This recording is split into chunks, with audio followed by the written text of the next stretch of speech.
meditate on Sri Ramakrishna and pray for the well-being of the whole humanity. Hari Om Tat Sat. Om Stabhakaya Jadharmasya Sarvadharmaswarupine Stabhakaya Jadharmasya Sarvadharmaswarupine Avatara Varishtaya Ramakrishnaya Te Namah. Asato ma sadgamaya tamaso ma jyotirgamaya mrityorma mritangamaya. Om Shanti Shanti Shanti. Let us bow down to Sri Ramakrishna, the embodiment of all religions, the Supreme God incarnate. Let us pray to Him to lead us from the unreal to the real, to lead us from the darkness of ignorance to the light of knowledge, to lead us from death to immortality. In the last class, we were discussing about the topic equi-mindedness. Today I will conclude that topic, how it is very important to maintain equanimity. One who would be able to establish himself in that state of equanimity, he alone will be the happy man in this world. So that means it is very important to have good hold on your mind. Every movement of the mind you must watch and take necessary correcting steps when required. So your part is very important in dealing with your mind. So all this spiritual practice is meant for stabilizing the mind. You must have philosophy of life so that you can march onwards without any deviation in your life. That is, you will not succumb to situations. On the other hand, you will be able to cross over all the hurdles on your life's journey. So everything becomes all right when we really feel the presence of God in us, in our heart. You must always believe that God is witnessing every moment of your action. Whatever you do, one cannot have privacy with God. God knows everything. He is very gracious, so He keeps quiet. He doesn't interfere in what way you are conducting yourself. He tries to help you indirectly so that you will learn through experience. So when we live only for God and in Him, the events that occur to us take on a new color. They are lifted into a new dimension. Our intellect becomes clear. We are able to find joy in everything that happens. All is grist to the divine mill. Absorbed in the ultimate, we are satisfied with whatever is assigned to us by the Lord. This is not a defeatist or fatalistic mentality. On the contrary, it is the expression of our readiness to cooperate with our eternal companion. There is a story in Sri Ramakrishna's Gospel, the story of the weaver. For everything he would say, Ramer Ichha, is the will of Rama.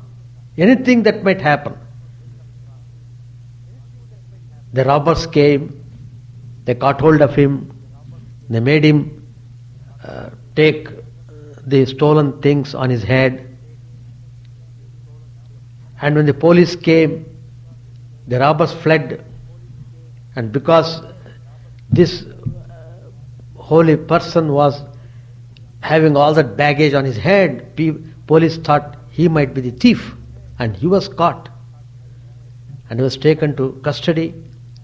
He was kept in jail for a few days till he was brought before the magistrate. Everything was going on in this fashion, but this holy man never was shaken in his tremendous faith in God. All the time he was telling everything is according to the will of Rama. Everything is happening. So, when the arguments came for discussion in the court, then this holy man was also asked to give a statement, and he just narrated what happened from the beginning to end, finally telling everything is going on according to the will of God, will of Rama. And all the people of the town had come to the magistrate court in the support of this holy man, and they said, "What is this you are doing? You have not captured the real culprits, but you are catching hold of a holy man who has not stolen anything, who has become a victim to the misfortune."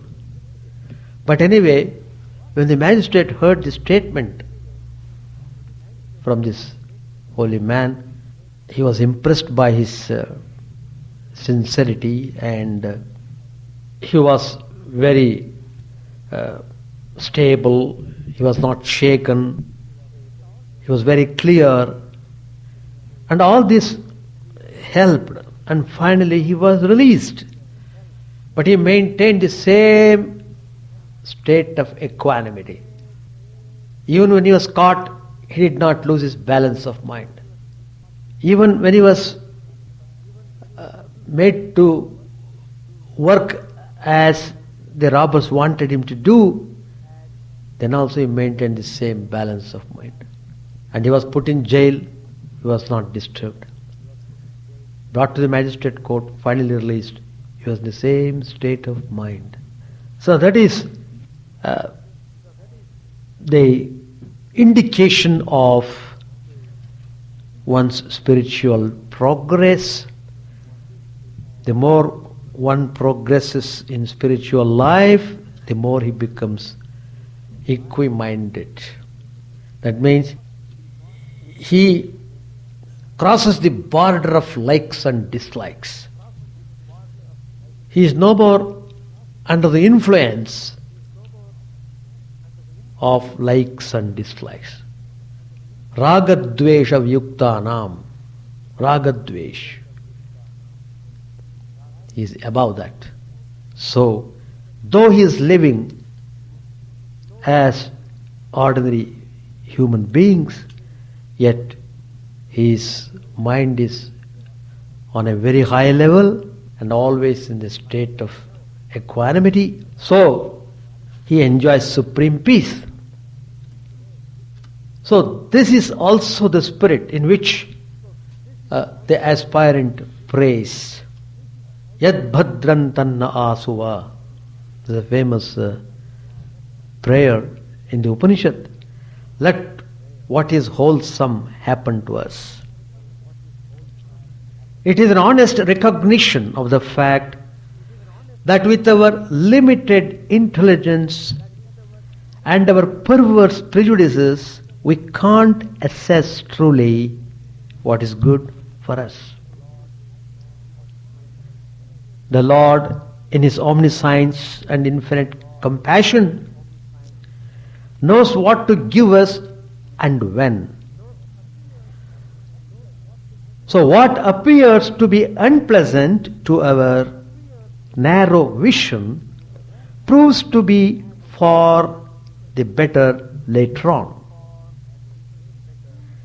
As Tagore says, he sings in one of the songs, the child cries out when from the right breast the mother takes it away, the very next moment to find in the left one its consolation. We can go beyond the pleasant and the unpleasant, Shreyas and Preyas, the famous phrases in the Kathopanishad. We can go beyond the pleasant and the unpleasant only when we become willing instruments in the hands of God. When we cooperate with the divine will, strength comes to us and also we become courageous. We are filled with a heroic feeling that is ready to face all challenges, refusing to be troubled by trifles. In Swami Vivekananda's phrase, we are like the lion which ignored the biting of a mosquito. When after a while the mosquito craved the lion's pardon for having troubled it so long, the king of the forest smiled and said, "You are welcome to bring your whole family here." What of that? So transcending likes and dislikes, therefore, is far from reducing ourselves to stocks and stones.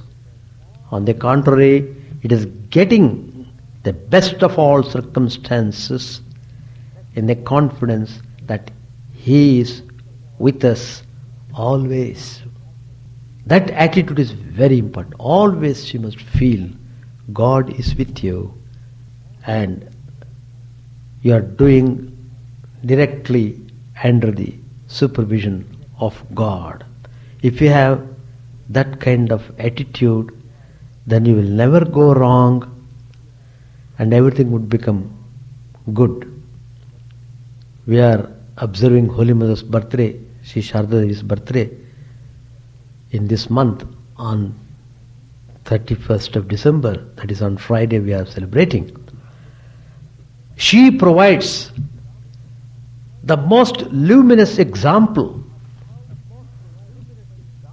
of how, enmeshed by the joys and sorrows of everyday life, the aspirant can find a pitcher of nectar within his heart.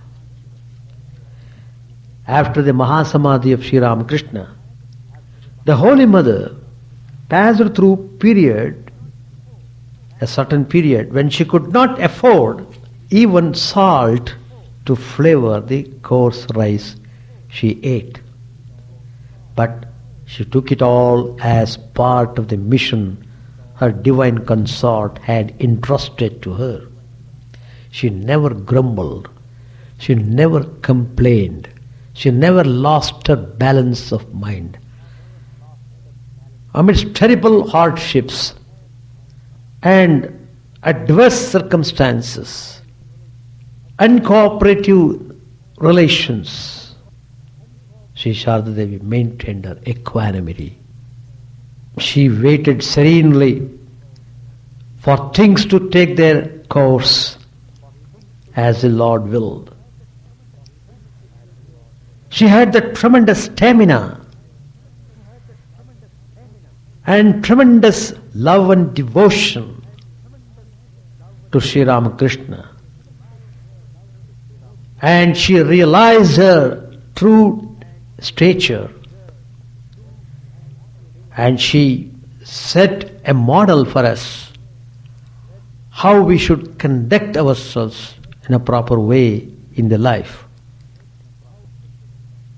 Suddenly she was rocketed from obscurity and neglect to high respect and honor as a guide of the Master's children and Shakti behind the great Ramakrishna movement. But even then, the way in which she dealt with everyone, high or low, who came to her, remained the same. Both the good and the bad were the same to her. She would treat both of them equally with great love and compassion. She was ever ready to extend all help and all love towards anyone who would come to her. First and last, she was the mother, and no one was alien to her. And ever and anon, she quoted the Master for whatever she said or did. In the eyes of the world, she might be in weal or in woe, but within herself, she was always the replica of the Master, who was ineffable bliss. The Holy Mother's example is noteworthy because she never put on an air of aloofness or spiritual superiority. She would share intimately the joys and sorrows of all who came to her without distinction of caste or creed, age or mental evolution. When we pursue the story of her life, we find on almost every page the Holy Mother laughing and weeping alternately. She did not behave as a dry ascetic, immune to common human feelings. She behaved in human way as perfectly as possible. At the same time, maintained her divine level. That's the beauty of Sri Sharda Devi. Both the joys and sorrows she gave vent to stood transformed by the touch of the divine. There was the occasion when a boy who was very much loved by Holy Mother, and the boy who loved Holy Mother very much, when that boy passed away after an attack of diphtheria, Holy Mother literally cried for the boy just like any mother who has lost her only son would cry. One of the devotees who had come to the mother's home to spend some time serving her wanted to go away as he did not want to intrude on her sorrow. But what the mother told him is stunning.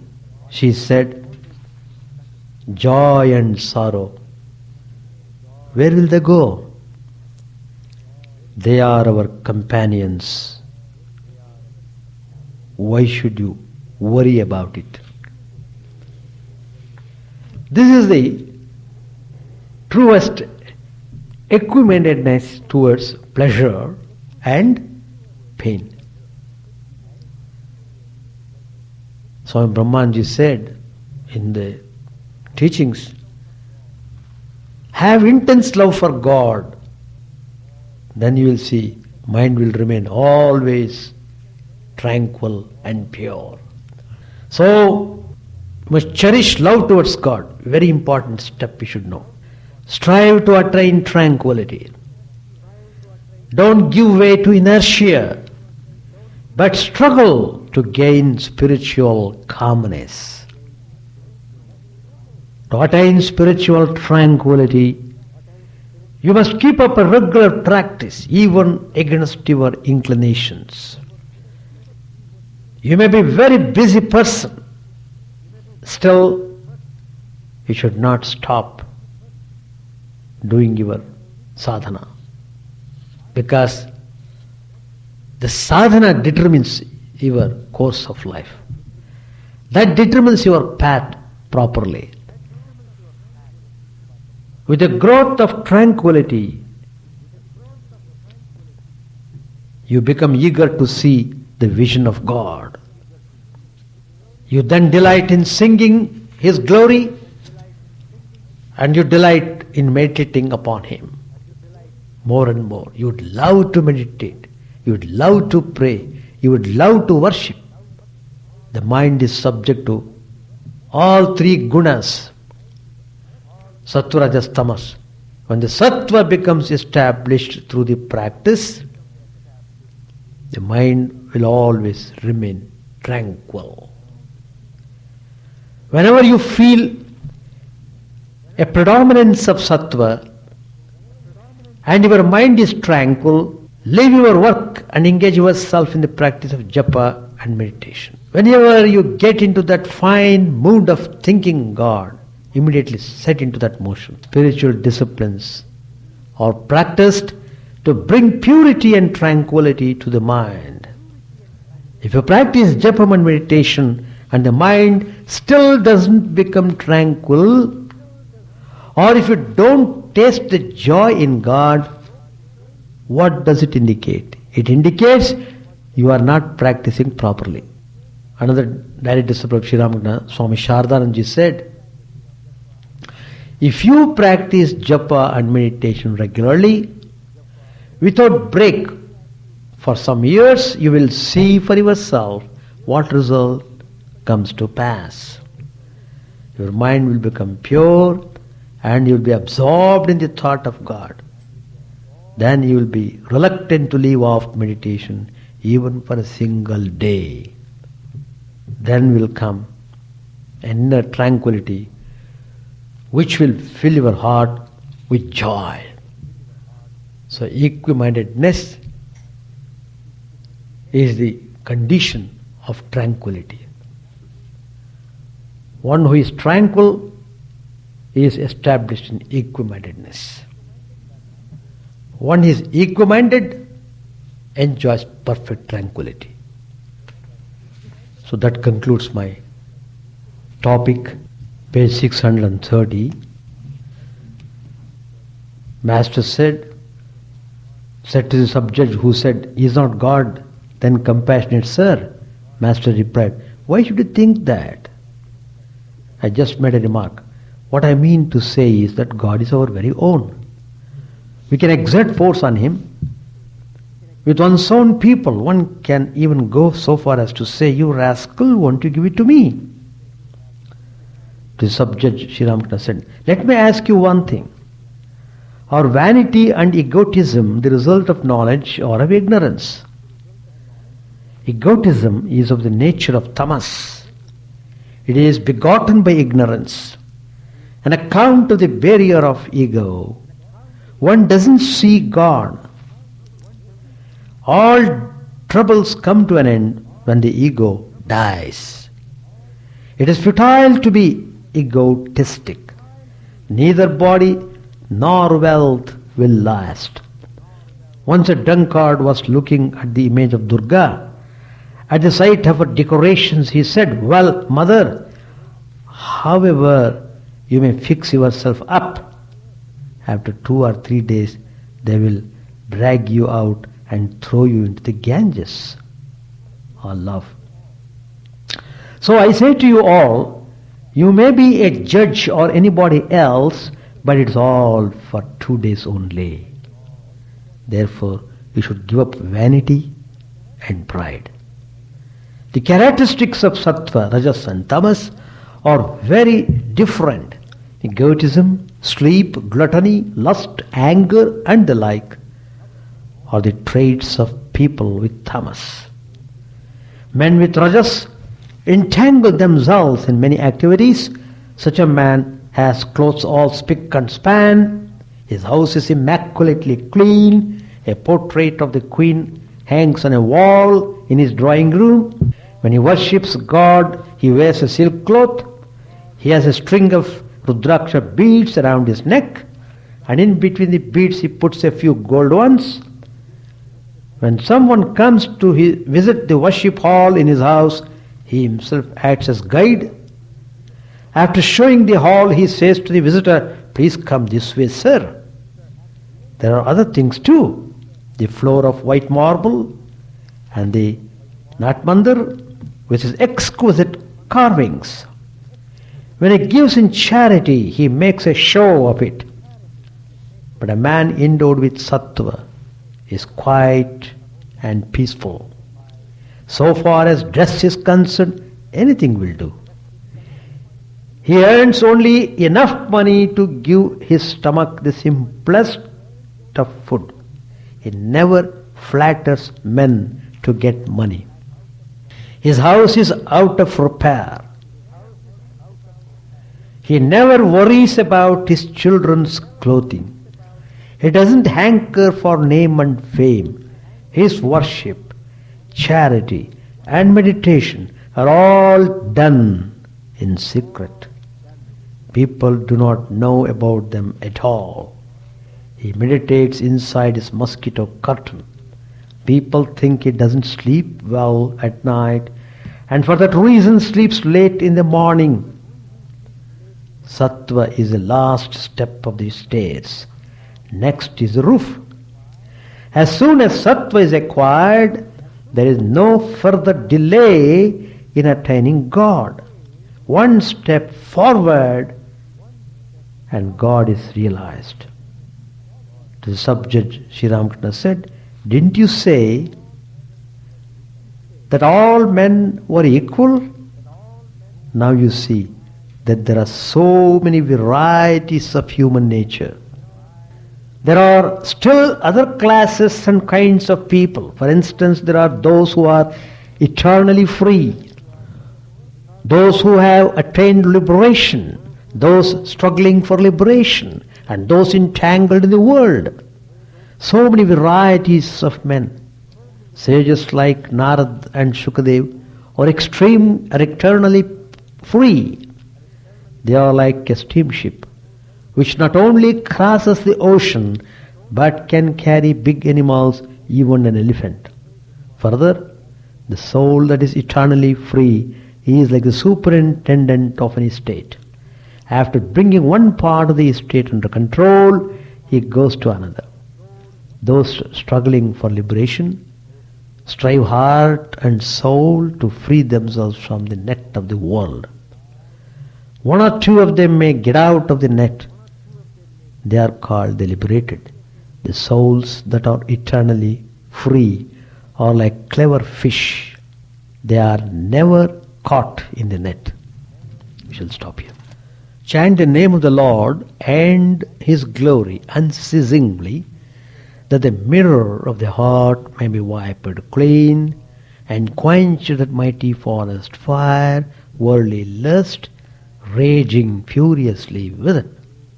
O name, stream down in moonlight on the lotus hot, opening its cup to knowledge of thyself. O self, drown deep in the waves of his bliss, tasting his nectar at every step, bathing in his name that bath for weary souls. Various are thy names, O Lord, in each and every name thy power resides. No times as such, no rites are needful for chanting of thy name. So vast is thy mercy, how huge then is my wretchedness, who find in this empty life and heart no devotion to thy name. O my mind, be humbler than a blade of grass, be patient and forbearing like a tree, take no honor to thyself, give honor to all, chant unceasingly the name of the Lord. O Lord and soul of the universe, mine is no prayer for wealth or revenue, the playthings of lust or the toys of fame. As many times as I may be reborn, grant me, O Lord, a steadfast love for thee. A drowning man in this world's fearful ocean is thy servant, O sweet one. In thy mercy, consider him as dust beneath thy feet. Oh, how I long for that day when an instant separation from thee, O Lord, will be as 1,000 years, when my heart burns away with its desire, and the world without thee is a heartless void. Prostrate at thy feet let me be in unwavering devotion, neither imploring the embrace of thine arms, nor bewailing the withdrawal of thy presence, though it tears my soul asunder. O thou, who stillest the hearts of thy devotees, do with me what thou wilt. For thou art my heart's beloved, thou and thou alone. O Lord, lead us from the unreal to the real, lead us from darkness to light, and lead us from death to immortality. May all be free from dangers, may all realize what is good, may all be actuated by noble thoughts, may all rejoice everywhere. May all be happy, may all be free from disease, may all realize what is good, may none be subject to misery. May the wicked become virtuous, may the virtuous reign tranquility, may the tranquil be free from bonds, may the freed make others free. May good betide all people, may the sovereign righteously rule the earth, may all beings ever attain what is good, may the worlds be prosperous and happy. May the clouds pour rain in time, may the earth be blessed with crops, may all countries be freed from calamity, may holy men live without fear. May the Lord, the destroyer of sins, the presiding deity of all sacred works, be satisfied. For he being pleased, the whole universe becomes pleased. He being satisfied, the whole universe feels satisfied.